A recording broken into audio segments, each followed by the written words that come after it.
75 আমি ক্লাস 1-এ পড়ি। হাতের কাজ আমি ফুল পাখি এগুলো বানাতে পারি না। আমি একটা নৌকা বানিয়ে নিয়ে গিয়েছিলাম। আমার শিক্ষক তখন আমাকে বলেছিলেন, ভবিষ্যতে আর এটা করবা না, নৌকা নিয়ে আসবা না, নাম্বার পাবা না। 16ই আগস্ট থেকে 81 সাল পর্যন্ত কোনো পত্রিকায় বঙ্গবন্ধু শব্দটা নেই।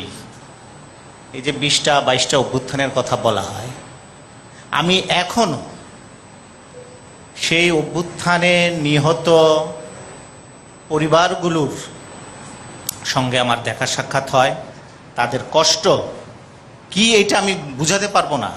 যে ছেলেটি আতাউর আমার কাছে আসলেন কিছুদিন আগে, 42 বছর পর, আমি আমার এই গবেষণার ফাইল বের করে যখন বললাম যে আপনার বাবাকে 27 নভেম্বর কুমিল্লা কারাগারে ফাঁসি দেওয়া হয়েছে, সে টুক করে পড়ে গেল।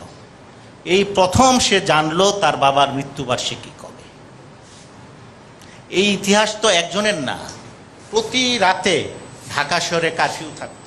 আপনি একটা দৃশ্যপট কল্পনা করেন তো, সারা রাত কারফিউ হচ্ছে আর জেলখানাগুলোতে একের পর এক ফাঁসি হচ্ছে। ফাঁসিগুলো দিয়ে আপনার কমপ্লিট করা যাচ্ছে না, মানে এত ফাঁসির তালিকা শেষ করা যাচ্ছে না। কি করলো? কুমিল্লা জেলখানায় পাঠিয়ে দিল। কারণ ঢাকা জেলখানায় একসঙ্গে আপনি কত ফাঁসি দিবেন? 30 মিনিট সময় লাগে একজনকে ফাঁসি দিতে। 30 মিনিট যদি সময় লাগে, রাত 12টা থেকে 4টা পর্যন্ত আপনি কজনকে ফাঁসি দিতে পারেন? 4 জন, 8 জনকে ডাবল ফাঁসি দেওয়া শুরু। আপনি যখন ফাঁসি দিয়ে দেখলেন যে 30 মিনিট ফাঁসি দিতে গেলে ওই সারা বছর লেগে যাবে কয়েকশো মানুষকে ফাঁসি দিতে, রক কেটে দেওয়া হতো জন্য দ্রুত তার মৃত্যুটা নিশ্চিত হয়, আরেকজনকে ফাঁসির মঞ্চে উঠানো যেত। এভাবে ঢাকায় প্রতি রাতে যখন 8 জন দিয়ে কমপ্লিট করা যাচ্ছে না, কুমিল্লা জেলখানায় পাঠানো হলো। ওখানে আমি জল্লাদের সঙ্গে কথা বললাম, সে বলল আমি 92 জনকে ফাঁসি দিয়েছি। বগুড়া কারাগারে ফাঁসি দেওয়া, রাজশাহী কারাগারে পাঠানো, এইভাবে সারা দেশের বিভিন্ন কেন্দ্রীয় কারাগারে পাঠানো হতো শুধুমাত্র দ্রুত ফাঁসি দিয়ে মুক্তিযোদ্ধা অফিসারদেরকে যেন দমন করা যায়। এখন পর্যন্ত যদি ফাঁসির ইতিহাস জানেন, বাংলাদেশের কারাগারগুলোতে 480-90 জন, এর মধ্যে 280 জনই আপনার জিয়াউর রহমান ওই সময় এই সশস্ত্র বাহিনীর সদস্যদেরকে ফাঁসি দিয়েছিলেন এবং তাদের সকলেই মুক্তিযোদ্ধা। এবং যেটা তারানাপা বললেন 1 মিনিটে একজনের ফাঁসি, আমি ট্রাইব্যুনালের বিচারকদের সঙ্গে কথা বলেছি। 18টা ট্রাইব্যুনাল ছিল, ট্রাইব্যুনালের বিচারকরা বলেছেন ফাঁসির অর্ডারটা জেনারেল জিয়া সিগনেচার করে পাঠিয়ে দিয়েছেন, সো আমাকে এটা বলে যেতে হবে, আর কোনো উপায় নেই। এটাই ছিল ইতিহাস। শুধু তাই না, তাড়াতাড়ি ফাঁসি দেওয়ার জন্য একই নামে 2 জন ব্যক্তি, একজনের হয়তো যাবজ্জীবন কারাদণ্ড হয়েছে, একজনের মৃত্যুদণ্ডের আদেশ হয়েছে, নাম ডেকে ওই যাবজ্জীবন কারাদণ্ডের এক আসামিকে নিয়েও ফাঁসি দেওয়া হয়েছে। সে চিৎকার করে কান্না করেছে যে আমি মৃত্যুদণ্ডপ্রাপ্ত আসামি নই, শোনার সময় নেই। এই অন্ধকার দিকগুলো এখন আমরা জানি না। এবং 1টা 2টা না, আমি বললাম শত শত। বিএনপিরই মন্ত্রী ছিলেন জেনারেল শওকত, উনি আমাকে ইন্টারভিউ দিয়ে বলে গিয়েছেন 1130 জনকে আমরা এইভাবে ফাঁসি বা হত্যা করেছি। উনি স্বীকার করেছেন আমাকে ইন্টারভিউ দিয়ে যে আমার অর্ডারই ছিল শুট টু কিল। গণমাধ্যমে 75 থেকে 80 পর্যন্ত কোনো সংবাদপত্রে বঙ্গবন্ধুর নাম নেই। আমি এই 83 সালে ঢাকা শহরে আমি খুনিদের মিছিল দেখেছি। খালেদা জিয়ার আমলেও আপনার এই 96-এ, সেটা আমি নিজেও প্রত্যক্ষদর্শী। কর্নেল রশিদ বিরোধী দলীয় নেতার আসনে বসা, যদিও এটা ইতিহাসের একটু বিকৃত যে তাকে বিরোধী দলীয় নেতা করা হয়েছিল, আসলে বিরোধী দলীয় নেতা ঘোষণা প্রজ্ঞাপন জারি হয়নি, উনি নিজে গিয়ে বসে পড়েছিলেন সেই আসনের মধ্যে। আমরা সংসদ লবি থেকে তখন বলেছিলাম এটা তো ঠিক হচ্ছে না, তখন তাকে ডেকে ওখান থেকে সরানো হয়েছিল। আমি এই জায়গায় একটা দার্শনিক চিন্তাবিদ ফ্রেডরিক হেগেলের একটা কথা বলি। হেগেল বিশিষ্ট, উনি রাষ্ট্র চিন্তা করতেন, হ্যাঁ, উনি মার্কসিস্ট চিন্তা, উনি রাষ্ট্র নিয়ে একটা কথা বলতেন, রাষ্ট্রটা এমনি হয় না, এটা ঈশ্বর দেয়। আর যে ব্যক্তি একটি রাষ্ট্র প্রতিষ্ঠা করতে পারে তার অবদান প্রায় ঐশ্বরিক।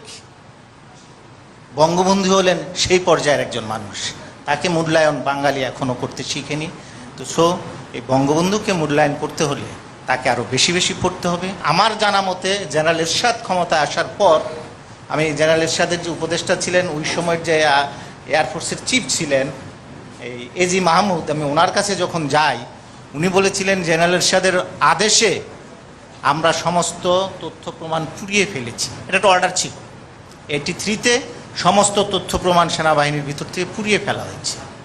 তো একটি বই বের হয়েছিল, যে বইতে আবার একটা পৃষ্ঠায় ছিল এটা আর এটা সশস্ত্র বাহিনীর বই, বিমান বাহিনী দিবসে বের করা বইটা, এত বড় বই। ওই বইয়ের মধ্যে উল্লেখ ছিল কতজনকে বিমান বাহিনী হারিয়েছে। 581 জনের কথা বিমান বাহিনী বলেছে, আমরা 581 জনকে হারিয়েছি। ওই বই সব পুড়িয়ে ফেলেছে। আমার লাক ভালো, আমি তার লাইব্রেরিতে সেই বইটা পেয়ে আমি চুরি করে নিয়ে এসেছিলাম। সেই বইটা একমাত্র দলিল এখন। যাই হোক, এটা একটা। আরেকটা যেটা বলছেন তারা, যে ওই সময়ে যে ঘটনাগুলো ঘটেছে সশস্ত্র বাহিনীতে, মূল উদ্দেশ্যটাই ছিল মুক্তিযোদ্ধাদের দমন করা, আর কিচ্ছু না। আপনি যদি দেখেন ওই 1130 জনের হিস্ট্রি নেন, এর 90% উপরেই মুক্তিযোদ্ধা ছিল। সেনাবাহিনী থেকে যদি মুক্তিযোদ্ধাদেরকে সরানো যায় বা সেনাবাহিনীর ভিতরে মুক্তিযোদ্ধা বিরোধী অবস্থানটা নেওয়া যায়, রাজনীতিতে তো উনি নিয়েছেন। উনি শাহ আজিজকে প্রধানমন্ত্রী করা থেকে শুরু করে, ওই যে রাজাকার মান্নানকে মন্ত্রী করা থেকে শুরু করে, সরকারের ভিতরে যারা যারা নিয়েছেন সবই তো মুক্তিযুদ্ধ বিরোধী শক্তিটাকে রাজনৈতিকভাবে এস্টাবলিশ করলেন। পাশাপাশি সেনাবাহিনীর ভিতরেও যদি আপনার মুক্তিযুদ্ধ বিরোধী এটা বড় সার্কেল তৈরি করতে পারেন, তাহলে ওনার পথটা আরও পরিষ্কার হয়। সেই চিন্তা থেকে উনি একের পর এক আপনার সেনাবাহিনী থেকে মুক্তিযোদ্ধা নিধন শুরু করলেন। এই মুক্তিযোদ্ধা এবং অমুক্তিযোদ্ধার দ্বন্দ্ব সেনাবাহিনীতে কিন্তু জেনারেল জিয়াই করেছেন, তার সঙ্গে সায় দিয়ে গিয়েছিলেন জেনারেল এরশাদ। তো এই চক্রগুলো মিলে আপনার যাদেরকে আপনার হত্যা করতে পেরেছে সব সোলজার আর অফিসারদেরকে আপনার কোণঠাসা করে রেখেছে। আপনি দেখবেন যে ওই সময় যারা বড় বড় দায়িত্বে ছিল সব আপনার এই কিছু কিছু মুক্তিযোদ্ধা, যেমন কর্নেল ফারুককে মুক্তিযোদ্ধা বলা হয়। নভেম্বর মাসে উনি পাকিস্তানতে এসে ডিসেম্বর মাসে বাংলাদেশে ঢুকেছেন।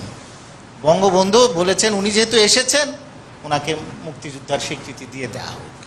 এইরকম মুক্তিযোদ্ধাও কিন্তু আমাদের সেনাবাহিনীতে অনেক ছিল, যাদেরকে জেনারেল জিয়া আপনার উপরে নিয়ে এসেছেন। আপনি দেখেন আরেক যে ওই যে বাংলাদেশের বিরোধিতা করে জার্মানিতে অবস্থান করছিলেন, চলে গিয়েছিলেন বাংলাদেশ ছেড়ে, যে আপনার তওয়াফ সাহেব, তাকে ধরে এনে বিমান বাহিনীর প্রধান বানিয়ে দিলেন, মানে জার্মানি থেকে ধরে।